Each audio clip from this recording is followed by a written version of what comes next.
Welcome to the Old Dogs REI Network, where cash flow is king. Real estate investing, the means, so you can enjoy your retirement dreams. This is the show where we cut right to the chase. No sales pitch, no long monologues, just simple how-to real estate investing advice, so you can earn the passive income you need to enjoy your retirement today. And now, your host and chief old dog, Bill Manassero. Hello, old dogs, and welcome to Fun Facts Friday. This is our once a week, only on Friday show, where we have special episodes not featuring guests, where I will share tricks, tips, terminology, and techniques that will help skyrocket you to real estate investing success. Today's topic is, I just bought myself an RV park. Oh, but before we get started, I am just stoked to be talking to you guys. And man, the holiday season is here, and all kinds of good cheer and just great stuff going on. And boy, oh boy, is it getting cold in Tennessee. Man, oh man, not used to that single digit weather here. It's going to be like 7 degrees this week. So I am just, I don't know. I'm just trying to get used to it. It's a whole different thing. You're probably laughing. You're probably in Minnesota or somewhere going, yeah, it's minus 12 here, you know. But hey, anyway, I'm just an old softy Californian and, becoming more and more Tennessean every day, having blast here. I love it here. And I hope that you guys are having a great time wherever you are too. Hopefully doing really well in real estate investing. Guys, there are some great things happening for those out there that are actively investing or at least ready to do it because, wow. Well, I'll share a little bit of it with you today as I jump into, I just bought an RV park. Okay, I know for the last 6 months, I have been talking about how I have become a truly passive real estate investor. Someone who basically invests in very passive real estate, you know, mainly along the lines of syndications or businesses or other areas where I don't have to run it, I don't have to manage it, I don't have to deal day to day with it, but I'm investing with people that I really trust and that are great, you know, managers and sponsors and folks that I feel comfortable with investing, and I don't take that lightly. So I do consider myself, at least as of earlier this week, a truly passive investor. But something happened, okay? And that I wasn't really planning on doing. I haven't been seeking to buy new properties, okay? I'm always looking at good investments, but I wasn't looking to invest in a property on my own. In other words, buying it, managing, running it, all that stuff, okay? But in my defense, I have also been telling you guys that, hey, I hope you're putting cash away. I hope that maybe you're unloading those unprofitable properties that you have and holding on to that money, not immediately investing it because good deals are coming. Well, that's what happened. I just ran into an amazing deal. And let me try and explain to you. Okay, so as I mentioned, when I escaped from California, I also happened to bring 2 of our children with us, more hopefully on the way soon. I have my oldest son here, Jordan, and my youngest daughter, Francesca, and both of which wanted to come, not just because we were going and they were going to miss us, but they truly wanted to come to Tennessee. Of course, they were going to miss us, but hey, nonetheless, they wanted to go to Tennessee. They see that there are great opportunities here, especially for young people or younger people being able to buy a house, for example. You can't do that at 22. Anyway, most people at a young age are not going to be able to get a home, buy a home, own a home in California. It is just really, really tough. And it's hard enough to even find rental properties that are not ridiculously expensive. So anyway, so those two that came with us came out here, and they've been just going crazy. They got great jobs right away. And at first they were kind of going, well, the minimum wage is so much lower here. Well, neither of them are working at minimum wage, and both of them are making great salaries, even compared to California standards. And on top of that, my oldest son fell in love and got married here. I mean, we've only been here a short time, but yeah, found the girl of his dreams. And so he was living with us, but now he'd moved out, and they are trying to find a home.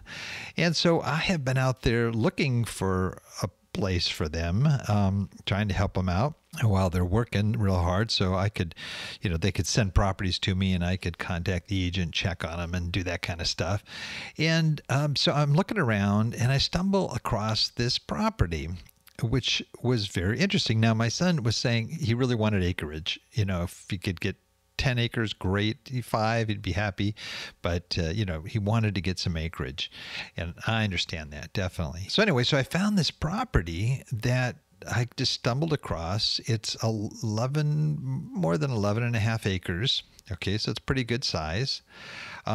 But it wasn't just an empty lot. And so my son was looking for, he wanted the acreage, but he definitely wanted a house on there too, preferably like a 3-bedroom, 2-bath type house. Doesn't have to be huge, but just, something for them to get started. And so I saw this, and it didn't have a house on it, but it had like 5 trailers on it, which I thought was really interesting. Okay. And so I had to check it out, and I went and met with the owner. And it's really interesting what he did. Now, I've seen mobile home parks before, and I've, looked at those, as potential investments. But this wasn't a mobile home park. It's kind of like a mini mobile home park, because these aren't your typical single wide, double wide, manufactured homes. This is like a trailer, and I'm not talking about a 5th wheel even. I'm talking about just a trailer probably 20 to 30 feet in length.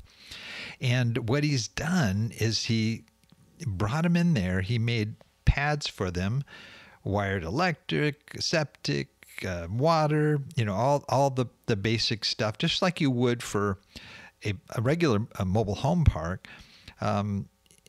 And he took the wheels off of them because he couldn't get, for example, the propane. He wanted to get one big propane tank that would provide propane to all the properties. And he couldn't do that if the wheels were still on it, because they would say you'd have to have your own propane. So he took the wheels off. He put skirts around them, and you look at it, it looks like a mini mobile home park. Okay, so it's really a unique idea. And then he had this interesting model where people that rent from him are only renting on a 6-month lease, not a 1-year lease. Okay, so they're renting out these trailers, and they're paying on a weekly basis, which is really interesting. And he explained it to me why. I didn't quite get it, but I think it kind of goes like this. In Tennessee, it is a landlord-friendly state. So, you are going to have some, if you have to deal with evictions and things of that nature, that's mainly where you want to be in a landlord-friendly state. And in that particular scenario, if somebody pays first and last rent, okay, and these little mobile home parks, these little mobile homes are going for like $250 a week, okay? And it includes everything. It's fully outfitted. You've got your utilities in there. You've got your appliances, all the stuff. Everything's covered. There's even washer and dryers that are available free. And then there's cable TV on top of that. So it's kind of everything you need. It's kind of like a Airbnb, because there's everything you need basically, but they don't supply like coffee and things like that. But it's pretty self-contained, okay? So, but they're paying first and last, and then a deposit, which is the same as whatever the weekly is. So in this case, $250 a week. They would pay first and last and the deposit. And with that, okay, if somebody, doesn't pay rent, then, you can give notice, and there's enough time in there within that.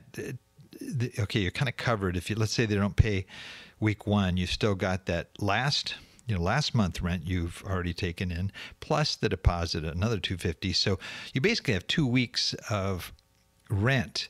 So if that person doesn't pay, you can move on the eviction, and within 2 weeks they will be out of there.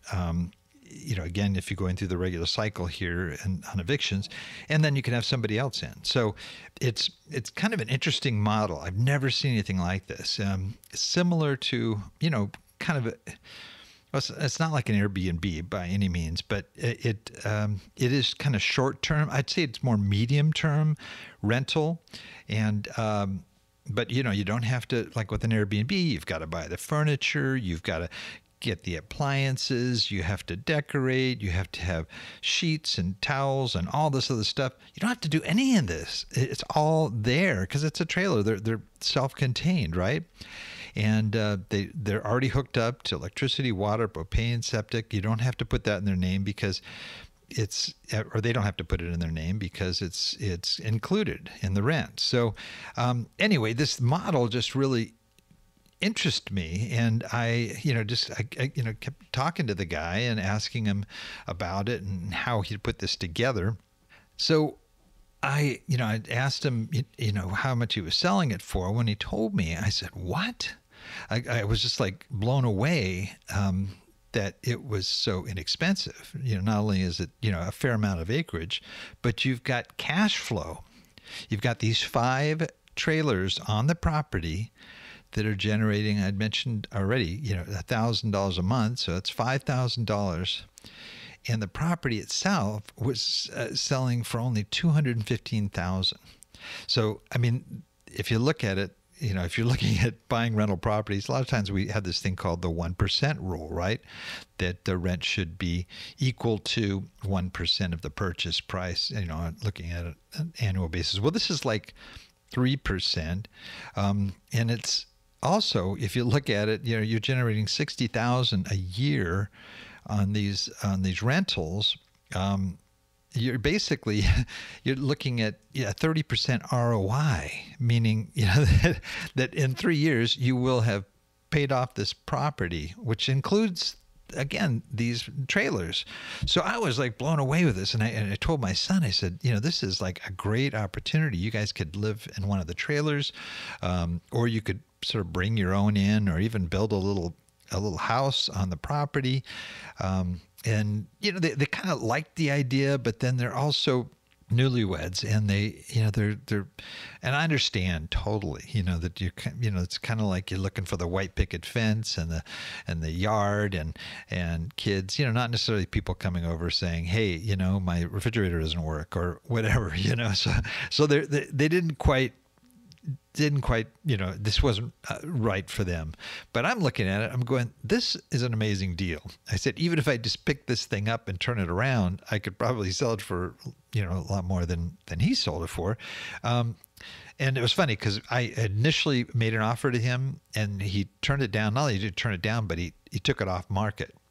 And so I thought, well, that's the end of the deal. And he called me back, like a month later, and basically said, "Are you still interested?" And I said, "Sure." And he goes, "Look, I'm not looking to make a ton of money on this thing. I just want to sell it at the asking price." And I knew that the asking price was good, even though I offered less.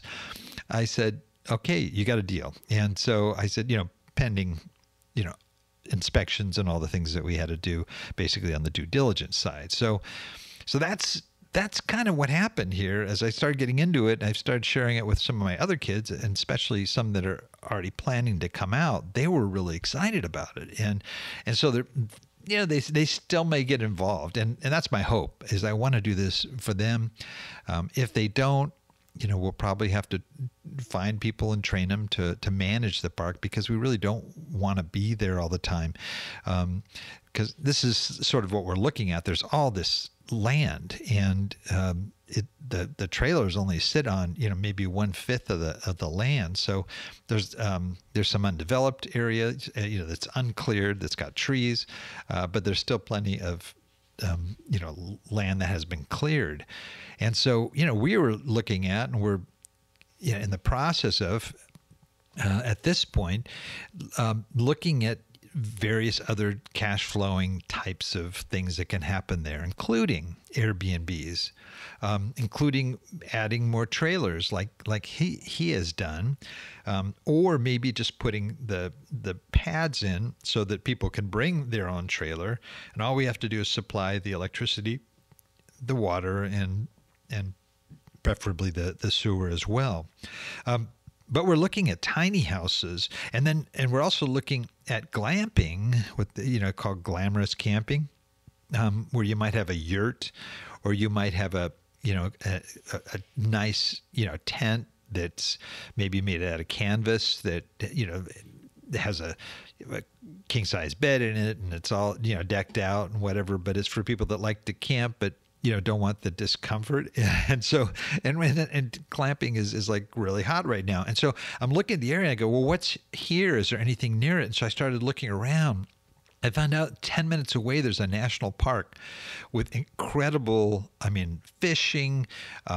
There's whitewater rafting. In fact, the Olympics used one of the rivers there, the Ocoee River, for the Olympics. It has just top grade whitewater rafting.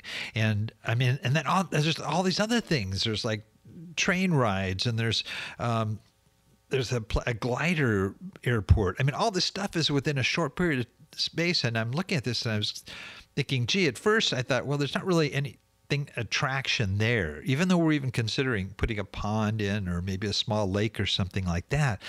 But I don't think we need it. It's a good destination to be able to go to this incredible hiking trails, waterfalls. You name it. It's not that far away.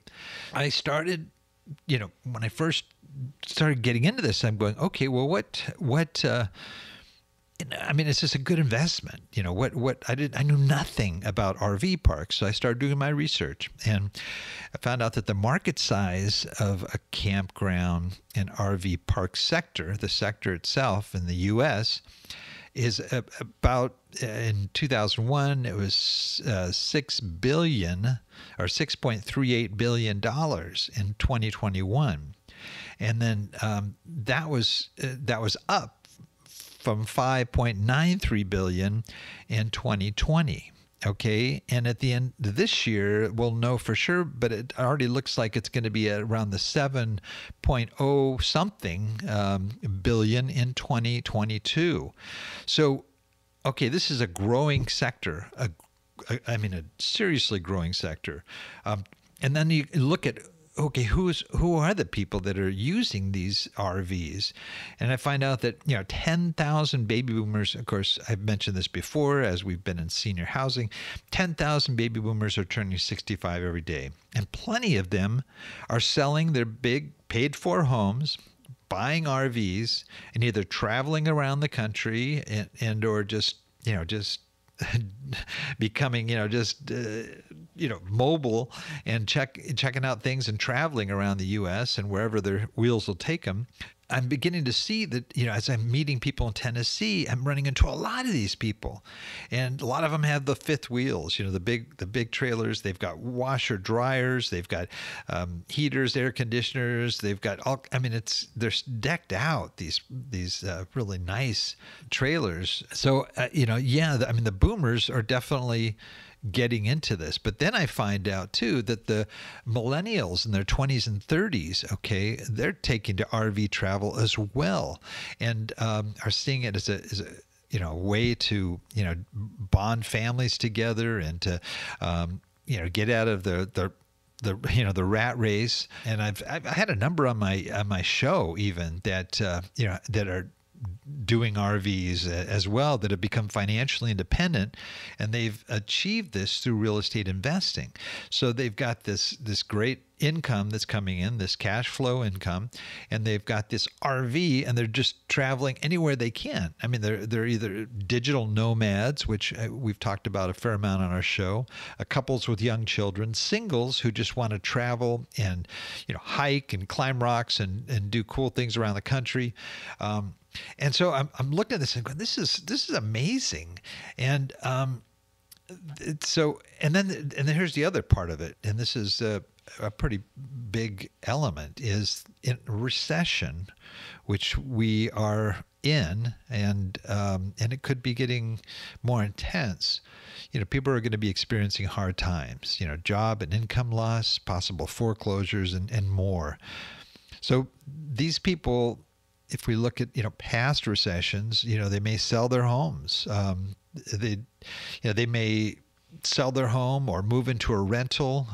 They may want to buy an RV for mobility and self-containment. With an RV, they just basically need to pay for food, gas, maintenance, insurance, and the cheap cost of staying at an RV park, and which it ranges from places. Some places are $350 a month. Some go up to $1,200 a month.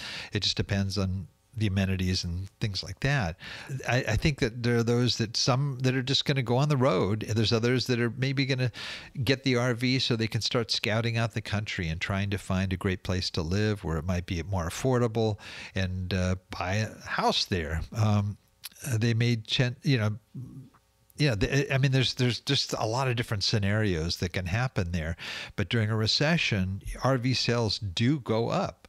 And so I'm asking myself, is it owning an RV park a good investment? Well, all these stats that I've been sharing with you seem to say the same thing. Purchasing an RV park means you're getting in on an already growing market with even more potential for growth in the coming decade. RV parks also tend to offer higher yields just on their own, just historically, some, in the 10 to 20% ROI area.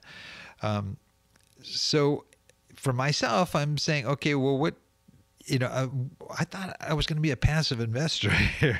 Well, okay, I still want to be a passive investor, and I'm going to try and make this as passive as I can. Hopefully my kids will get involved. If not, I may hire outside people, and I still have to manage those people. But, I'm committed to being a passive investor if I can set up, and develop and build this park up right. Now, we have a lot of room where we can add a lot of these things we talked about, the tiny homes, glamping.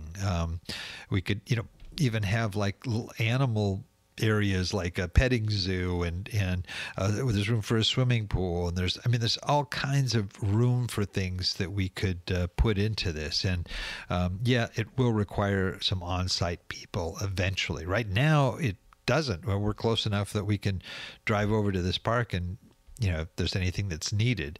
But eventually, as it starts to get busier, especially if we do allow people to bring their trailers and stay for short terms, then we'll definitely have to get some outside people. Though either way, it looks like a solid recession-proof investment that has longevity and great potential for for a significant boost in value.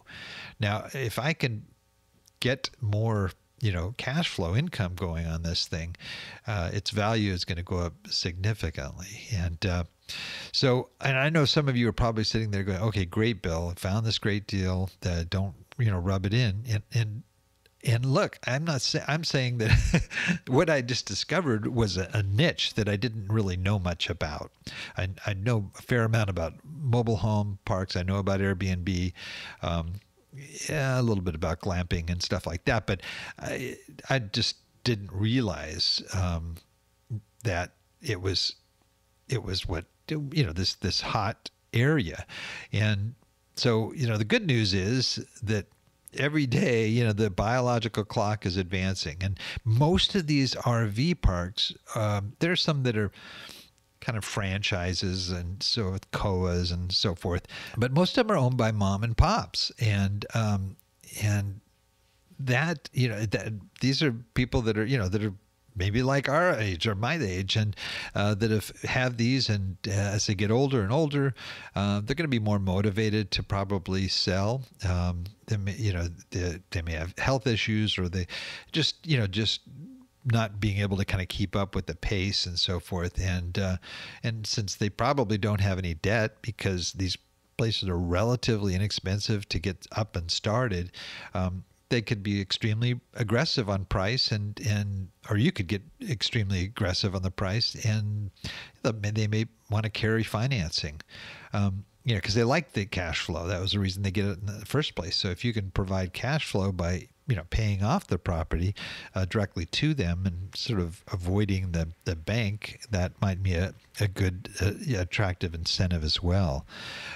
So if you're motivated and you don't think doing a little research would be a problem, I would definitely just look into it and see. Now, granted, you do need people on site, especially if you get to into larger parks, but we do the same thing when we look for apartments out of state. And so, again, I'm not trying to talk anybody into this. I just letting you know about this new niche that I happen to kind of just fall into, that I think is a good, kind of a good way to go. Instead of slaving away at your desk, or, doing, maybe something you're not really excited about doing, and dealing with some of the uncertainties out there in the economy, this could be a real fun thing. There's, if you actually wanted to live on site, like we have room, we could put a house on this place. We already have a house here, though, in another location just real close by. But you could set up your own little cabin there, and you can hang out with these people that are that are coming in there. You can play tour guide and show them, take them down and show them the rapids, or take them hiking in caves, or whatever. You can choose the location. I mean, you can go to a nature setting. It doesn't have to be a nature setting. There's a lot of metro areas that have RV parks that do very, very well. You can run your business the way you want, whether you want to live there or oversee others that do. The choice is yours. It seems like there's a lot of freedom in this type of an investment. And the great thing is that you're building something up, and you're not only going to generate cash flow, but it's going to grow in value as the demand grows for these RV parks. They're a lot of fun. Many of them, you feel like a big backyard barbecue with families milling around, getting to know one another, longtime friends.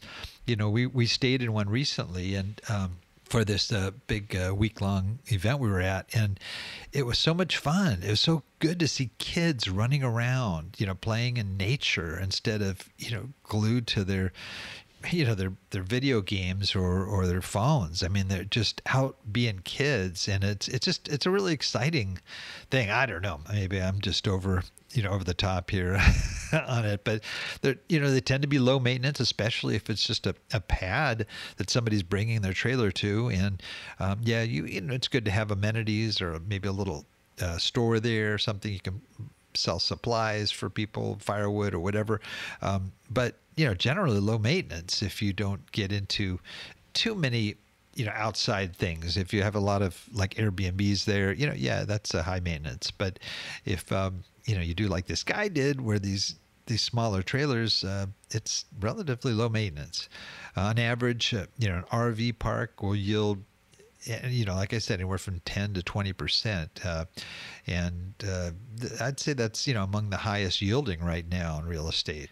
If your goal is to maximize the return on your investment, RV parks look like a pretty good place to start. Also, RV parks, it looks like they're in sort of a mega trend here. They're growing, and the demand is increasing. So, I'm sharing it with you guys because by the time this comes out, I will be an RV park owner, and I'm going to take it seriously and try to see what we can do with it. It's kind of a fun thing. Hey, and if we don't we're still getting some great cash flow and without doing much of anything. And so it's something you can take a look at and think about. Well, that's it for now. Please note, Old Dog listeners, everything presented here today, I don't know if I'm going to really have any links in here, but if I find some good ones, I will. We have had some RV guys on the show, so I might add those links in there. But all of that can be accessed in our detailed show notes in the Old Dogs website at olddogsreinetwork.com/blog. And you're going to look for the episode entitled, I Just Bought Myself an RV Park. Well, that's the show for today. Remember, cash flow is king and real estate investing the means. Until next time, keep moving forward and may God bless. Thank you very much for visiting the Old Dogs REI Network. We would greatly appreciate if you would stop by iTunes and let us know what you think of the show. We would love if you could subscribe to the podcast, give us a 5-star rating, and write a review. The more ratings and reviews we receive, the more visible the podcast will be to others. Thank you.